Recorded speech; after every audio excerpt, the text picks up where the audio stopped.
This is part 9 of a 13-part series where Napoleon Hill will guide you through the principles of success that can transform your life. The video quality has been upscaled from its original format to provide better resolution. Subscribe to WizardVibe and like the video if you enjoyed it. We come now to the 9th visit, where we shall analyze the 9th principle of success, which is personal initiative. Personal initiative is the dynamo which starts the faculty of imagination into action, in the process of translating one's definite major purpose into its physical or financial equivalent. If you aim for success above mediocrity, you will need to learn to act on your own personal initiative, because your success is something which you must achieve for yourself without someone telling you what to do or how to do it. Incidentally, Cyrus H.K. Curtis, the former owner of the Saturday Evening Post and one of my collaborators in organizing the Science of Success philosophy, was responsible for a motto on personal initiative of such great importance that I want you to have it. Said he, "There are two kinds of men who never amount to much: those who cannot do as they are told, and those who can do nothing else." Of course, Mr. Curtis's implication is very clear.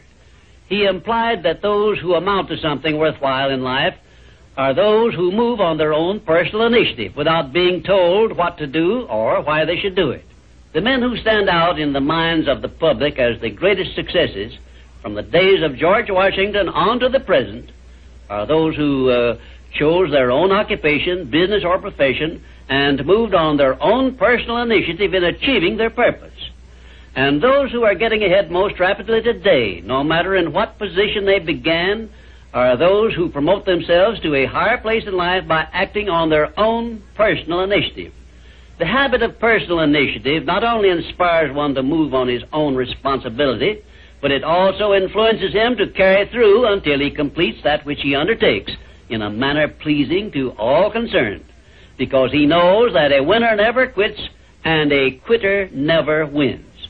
And right here is an appropriate place to say something I perhaps should have said before, namely, that a big success is made up of a great number of little circumstances, each of which is so small and seemingly insignificant that most people pass it by as not worthy of notice. Some may think, for example, that the habit of personal initiative is unimportant, but we have only to take a look at the record of some of our greatest successes to recognize that personal initiative was an important factor without which they never would have achieved success. For example, no one told F.W. Woolworth to start a 5 and 10 cent store. The idea was his own. He acted on his own personal initiative in putting his idea into action, and lived to see it yield him a fortune well above $100 million. My distinguished business associate, W. Clement Stone, started his insurance business on his own personal initiative with an operating capital of only $100. But he followed through on that same personal initiative and made his humble beginning yield an annual gross income of many millions of dollars. And it was that same habit of acting on his own personal initiative, of doing the thing he wanted to do, which inspired Mr. Stone to join forces with me in taking the Science of Success philosophy to millions of people throughout the world, an undertaking which it is believed may help more people to find their places in the world than has any other influence during the past 100 years.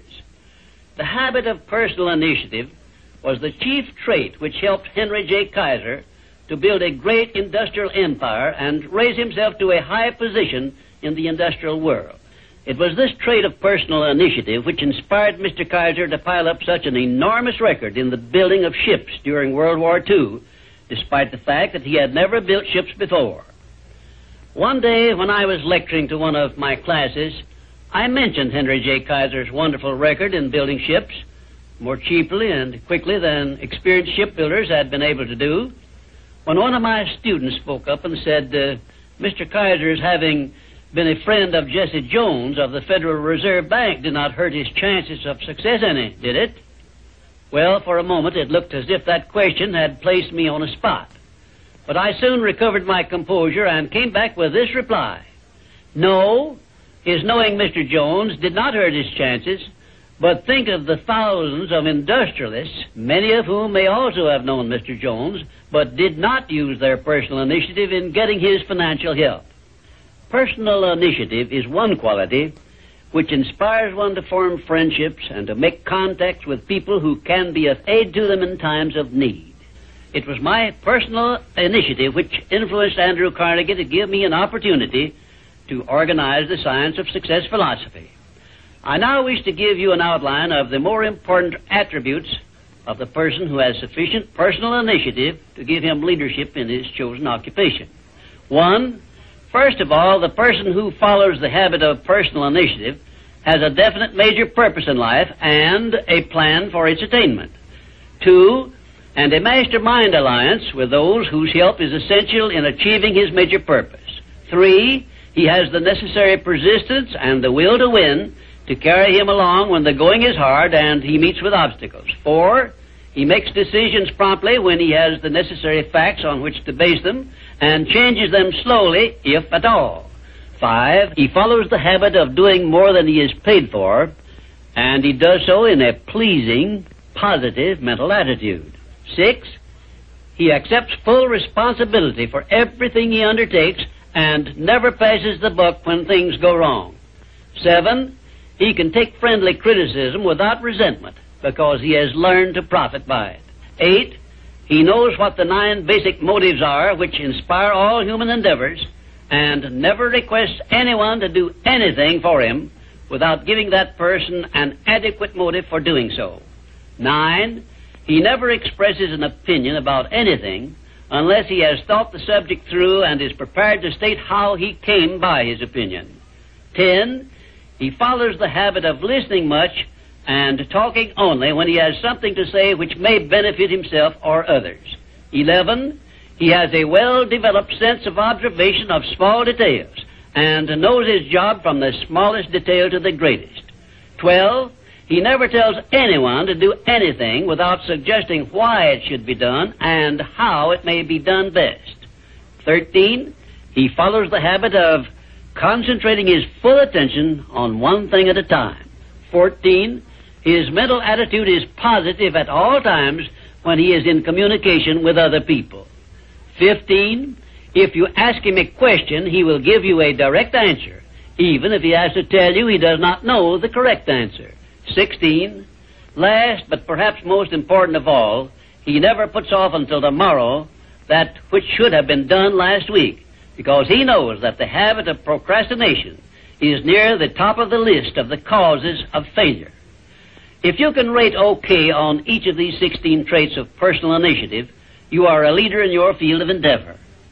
When you come to examine yourself on the subject of personal initiative, just remember that your success or your failure depends very largely on the action you take in connection with your occupation. No one will tell you what you should do. No one will tell you what not to do. The decision must be your own, and you must follow through and carry out your decision on your own personal initiative. If you work for wages or a salary, you should decide to promote yourself through your own personal initiative to the top of the scale in your occupation. And remember that your promotion is entirely in your hands. In my previous visits, I have given you a blueprint of the steps you should take in promoting yourself to whatever station in life you desire.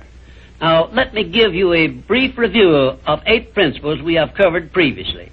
1, definiteness of purpose. By now you should know what you want most from life, and you should have a plan for getting it. Here is the most important circumstance of your whole life where you must move on your own personal initiative because no one else can tell you what you should want most. 2, the mastermind principle. If you have not already formed a friendly alliance with those who can help you in attaining your major purpose in life, you should move on your own personal initiative and form this alliance at once. 3, going the extra mile. This is a must if your major purpose is anything above mediocrity. 4, applied faith. This is the principle which gives you power in carrying out your definite major purpose and all minor purposes. 5, a pleasing personality is an asset of priceless value, And it, too, is something you must acquire through your personal initiative. 6, self-discipline. The 6th principle of success is also something you acquire through your personal initiative. 7, a positive mental attitude, which is the most important of the 12 great riches of life, is also the product of your own personal initiative. 8, enthusiasm is a state of mind which only you can generate through your personal initiative. You see, therefore, that personal initiative enters into every one of the success principles. And now, until our next visit, may I remind you that there are 2 types of people who never amount to anything. Those who will not do what they are told, and those who will do nothing else.